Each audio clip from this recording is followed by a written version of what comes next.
আমাকে চিরকাল মনে রাখার মতো কোনো উপযুক্ত কারণ আমি কখনো হতে পারিনি, তবে সমকালীন অসংখ্য কারণ আমি কম বেশি সকলেরই হয়েছি। আমাকে অনন্তকাল ধরে ভালোবেসে আগলে রাখার মতো কোনো একটি মানুষও আমি পাইনি, তবে স্বল্প আবেগে নিষ্পবিত হয়ে ভালোবাসি ভালোবাসি বলে যাওয়া মানুষের অভাব হয়নি।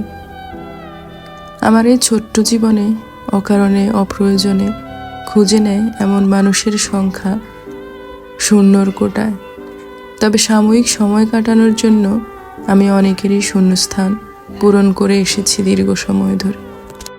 আমার মন খারাপে এককালীন সজীব সান্ত্বনা দিয়ে অনেকেই পালিয়েছে, কিন্তু মন খারাপ নিয়ে আমার কাছে কেউ সময় চাইলেও আমি তার একাকিত্বে ভরা অসংখ্য নিঃসঙ্গ ডাক বিনিদ্র থেকেও সময় দিয়েছি। সাময়িকভাবে পাশে থেকে অনেকেই বন্যা স্রোতের মতো রং বেরঙের ভালোবাসা দেখিয়ে গিয়েছে, আবার সেই স্রোতে তারা ভেসেও গেছে। কেউ সারা জীবন থেকে যায়নি। সময় কত দ্রুতই না বদলে যায়। আপন হয়ে থেকে যেতে আসা মানুষগুলো সময়ের পাদে পা ফেলে স্বার্থপর হয়ে চলে গেছে। কত মানুষগুলো আমার ভাবনার চাইতেও বেশি ভাবাত্ম।